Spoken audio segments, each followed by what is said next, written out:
acara yang pertama yaitu pembukaan. Marilah kita buka acara pada pagi hari ini dengan membaca basmalah bersama. Bismillahirrahmanirrahim. Acara yang kedua yakni pembacaan ayat suci Al-Quran. Bismillahirrahmanirrahim.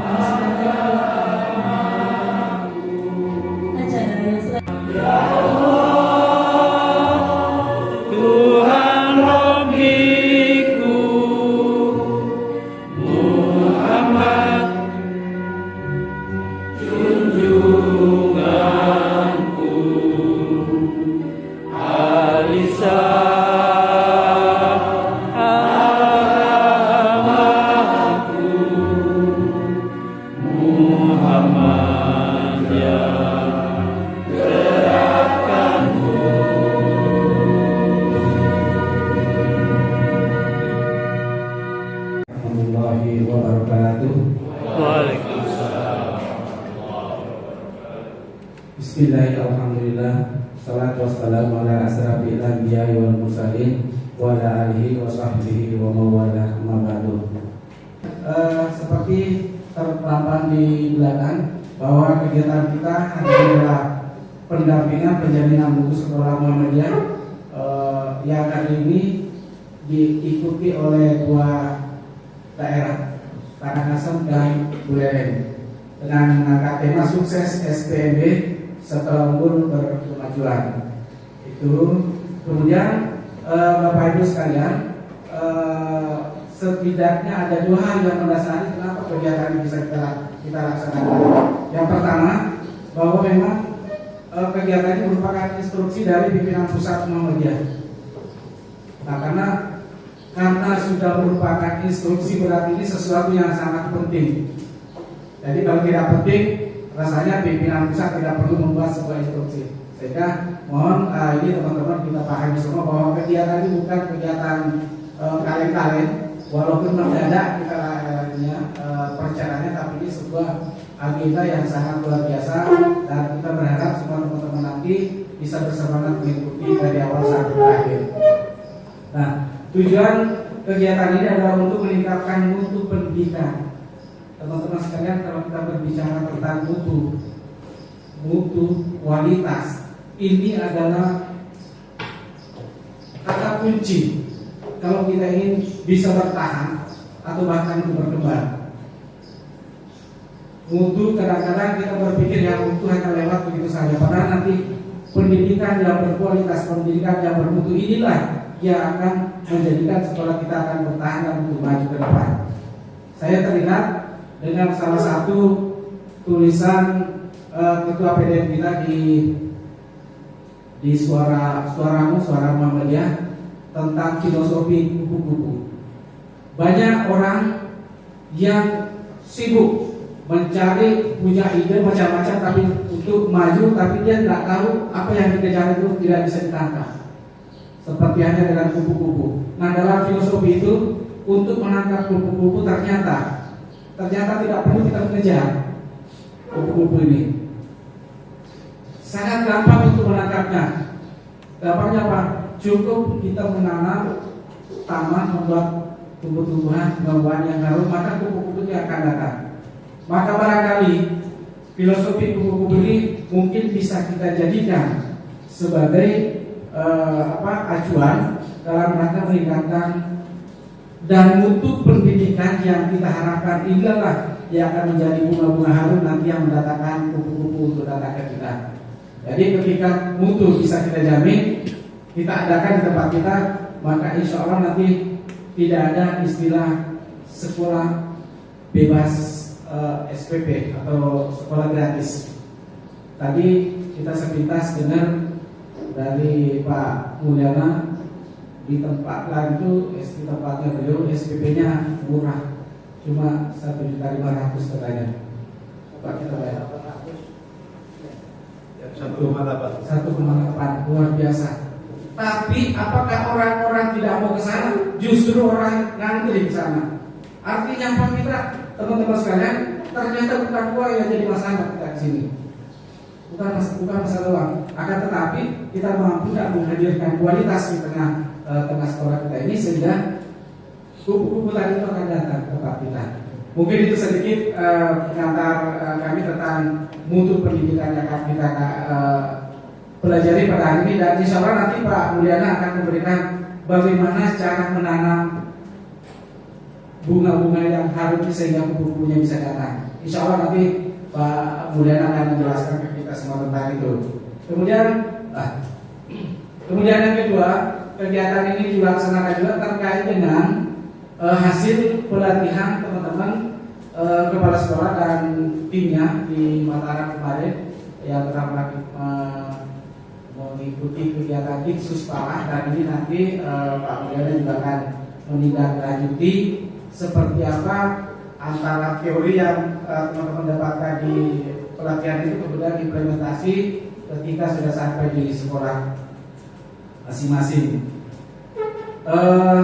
Bapak Ibu yang saya hormati, saya kira materinya sudah di rundown, kita sudah cantumkan materi yang akan kita dapatkan pada hari ini. Namun kemudian rundownnya juga kita sudah share.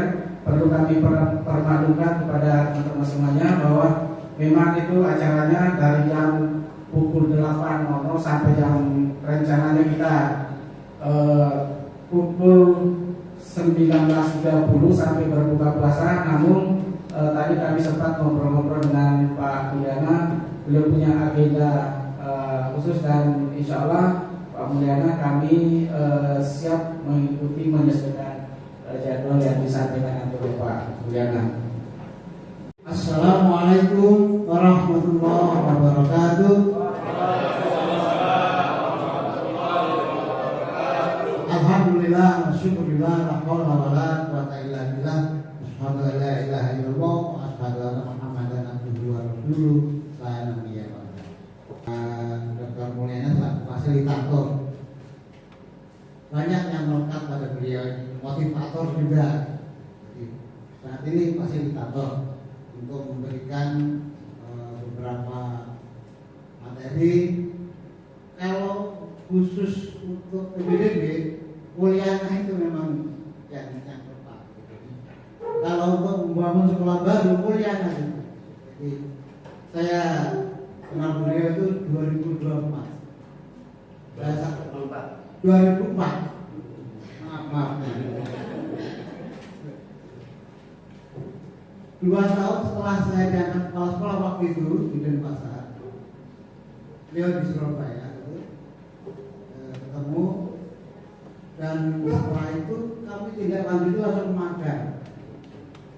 Hasilnya apa? 4 tahun kemudian sekolah kami itu menjadi rintisan sekolah bertaraf menengah, satu-satunya di Bali swasta. Di kami dipanggil oleh Tanwil, kaget beliau, Muhammadiyah ini betul ya ini. Saat itu memang menterinya Pak Bambang Pujol. Bapak Ibu akan mengarah ke sana. Saya akan memulai bicaranya skala besar dulu, secara politik nanti sampai pada keadaan di Buleleng dan langsung atau di Bali. Bapak Ibu, kita tahu karena di pendidikan itu kan bahwa Muhammadiyah saat ini ya dipercaya oleh negara untuk menyelenggarakan pendidikan nasional, ya, dengan diangkatnya dilantiknya Menteri Pendidikan Dasar Menengah. Itu juga Sekretaris Umum PP Muhammadiyah yang direkomendasi. Mungkin negara itu langsung pada orangnya, tapi organisasinya. Yang kedua, ini pendidikan dasar menengah. Yang kedua, Februari lalu dilatih juga Menteri Pendidikan Tinggi dan Riset. Itu juga dari Muhammadiyah. Artinya pendidikan dasar kalau PAUD itu sudah ada direkturnya dalamnya. Artinya dasar menengah, pendidikan tinggi dan riset dipercayakan kepada Muhammadiyah. Jadi Muhammadiyah punya tanggung jawab. Kita mungkin bukan bersyukur ya, kita juga ada kebanggaan. Dan mari kita percaya diri kita tingkatkan. Jangan lagi kita merasa gimana guru Muhammadiyah, kita berapa dia menyampaikan. Harus percaya diri bahwa negara sudah mempercayakan pada Muhammadiyah untuk menyelenggarakan pendidikan nasional. Selain itu, Muhammadiyah juga punya usaha pendidikan, amal usaha pendidikan kan?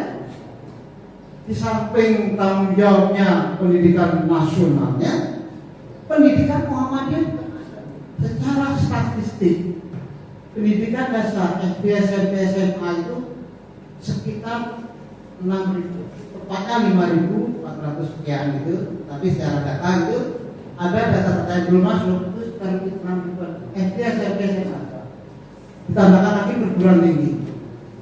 Ini cukup banyak.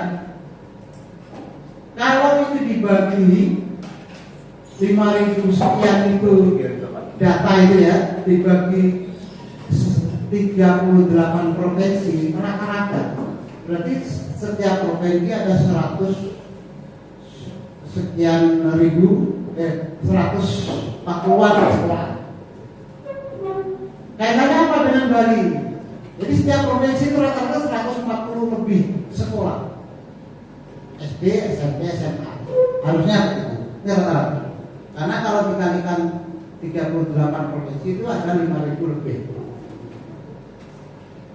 Kenyataannya di Bali, provinsi Bali yang 9 kabupaten itu ada 15. Di Singaraja ada 3, di Karangasem 1, di Tabanan 1, sebentar lagi Tabanan 2. Mungkin sudah politik dan sudah dibuka ini. Kemudian di Denpasar 8 ini sudah tahun 2012, 13 tahun masih tetap 8 ya. Ini kaitannya Bapak. 15 ini masih di bawah standar. Setiap provinsi tadi 140 rata-rata. Jadi itu cara mengukur, cara data tadi. Kalau Surabaya, satu provinsi itu ada 38 kabupaten kota. Jumlah sekolahnya 1.200-an. Kalau dibagi sudah setiap kabupaten kota sudah banyak, lebih dari 100-an. Nah inilah kita berpikir secara organisasi perserikatan Pak. Jadi Singaraja tidak usahakan 2027 sebelum muktamar bertambah 1 Pak. Di 4 bukan 3. Ini kan dulu, SMK ternyata ini ada belum misalkan ya. Karangasem juga demikian. Karangasem itu ada SD, SMP, SD-nya, karena Aisyahnya kita tidak ada. Jadi ini bicaranya adalah bicara dengan pimpinan daerah dan perserikatan. Tetapi selaku majelis kita mendorong hal seperti itu. Bapak Ibu sekalian, itu masih bicara kuantitas jumlah. Bagaimana kualitasnya sekolah Muhammadiyah se-Indonesia? Secara kualitatifnya seperti apa? Dari 5.000 sekian lebih tadi, Pak ya, dikelompokkan menjadi 3. Sekolah yang sehat berarti sekolah yang secara fisik gedungnya, fasilitasnya sudah betul-betul mapan dan ya layak. Dari jumlah siswanya sudah di atas 400, bahkan lebih. Jauh dari itu 2 kali lipat, bahkan ada 3 kalinya. Itu ya. Kita ukur pada diri kita itu sekolah yang sehat. Sehat berarti kalau kita badan sehat itu ya bergeraknya ya, bagus ya, baik. Apa yang akan dikerjakan itu berjalan dengan lancar, baik. Itu sehat. Di tengah-tengah ya kadang sakit, sehat sakit gitu. Ini kita berada di antara siswa, ya kalau dari jumlah siswa saja itu 100 sampai sekitar 500. Kita ukur di sana, posisi saya seperti apa. Saya Singaraja di situ di tengah-tengah itu. Yang ketiga, tadi saya katakan, yang sehat tadi, yang unggul tadi, itu hanya 11%. Sangat kecil, 11% dari 5.000, sekitar 500 sekian seluruh Indonesia. Dan sudah ditetapkan pada akhir 2024 kemarin sekolah unggul yang dikatakan pelayan sehat tadi. Rasa saya sehat saja dan mudah. Kemudian posisi yang paling rendah adalah sekolah yang katakanlah kalau bahasa itu sudah masuk UGD, darurat, ini sudah sakit berat. Dari apa? Secara fisik kelihatan, wah ini sekolah itu sudah layak. Apa gedungnya, paling apa di dalam sarananya barangkali. Tetapi secara jumlah siswa itu di bawah 100. Berat nggak kalau di bawah 100 itu? Nggak bisa bergerak dengan baik. Ya hanya bisa duduk aja begitu kalau orang sakit deh. Berapa banyaknya? 38% seluruh Indonesia. Kondisi berat. Atas dasar itulah pimpinan pusat Muhammadiyah instruksi langsung kepada majelis taklim. Cari penyakitnya. Penyebabnya apa orang sakit yang berat itu? Diduga kepala sekolah. Treatmentnya apa? Tadi karena treatment kepala sekolah yaitu pendidikan khusus kepala sekolah yang sudah dilakukan. Tidak selesai di situ. Setelah kegiatan itu apa sebenarnya? Ya ini hari penjaminan itu, pendampingan penjaminan itu untuk melihat progres bagaimana kepala sekolah bisa mendapatkan apa ilmu, apa mendapatkan motivasi, apa berdiskusi semua itu. Kemudian pulang ke sekolah masing-masing, apa yang dilakukan progres seperti apa hari ini lah. Sebenarnya hari ini Pak Layana itu banyak melakukan asesmen, melakukan identifikasi, verifikasi data sebenarnya dari banyak bapak-bapak yang melakukan kepala sekolah ini sebenarnya. Tapi beliau tetap memberikan motivasi, memberikan pencerahan pada kita, pada guru-guru semua. Karena beliau ingin sekolah itu bergerak itu secara bersama antara sekolah, kepala sekolah dan dunia. Maka itu dia diadakan juga kegiatan ini memang perintah betul. Di sekolah juga perintah, kalau tidak perintah itu segera laksanakan dan wajib diikuti, itu perintah. Ini juga begitu, maka alhamdulillah Pak dan pasar sudah berjalan semua untuk kepala sekolah dan tim manajemen dari BDP, tambahnya juga dengan Jemberana kemarin sudah berjalan, semua sudah hadir dan hari ini adalah Singaraja, Buleleng dan Karangpot sudah berjalan. Itu kewajiban di Bali. Bali ini ada 9 PDN yang memiliki amal usaha baru 5. Kami dari pimpinan wilayah didorong diberikan amanah bagaimana daerah-daerah yang belum ada amal usaha untuk dalam waktu 2025, 26, 27 sebelum muktamar pokoknya itu sudah ada. Yang belum ada. Yang sudah ada kesempatan atau belum lengkap itu ditambahkan. Mudah-mudahan ya. Jadi dari sini yang sudah kelihatan tertambah itu ditambahnya. Kalau di Jemberana itu juga sudah tambah dari 1 menjadi 2. Mudah-mudahan juga Singaraja dari 3 menjadi 4. Kita tetap ingin ada satu provinsi itu satu minimal ada namanya pendidikan non formal. Kami sudah usulkan pada wilayah Singaraja. Karena di Bali, di Denpasar itu sudah diedor oleh Asia supaya di Singaraja. Karena dari segi geraknya Denpasar, kemudian Singaraja, kemudian lagi juga Tabanan ini yang memiliki amal usaha lebih banyak begitu. Jadi yang sudah itu indikator umpamanya. Bapak Ibu, itu sebabnya maka kegiatan ini menjadi penting untuk kita ikuti.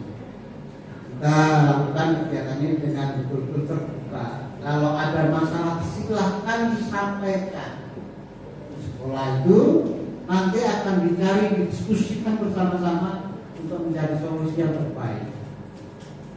Itu yang terpenting. Kalau Bapak Ibu tertutup dengan apa yang ada di sekolah atau mengisi data, memberikan data itu juga maaf ya, kadang-kadang agak menutupi begitu ya.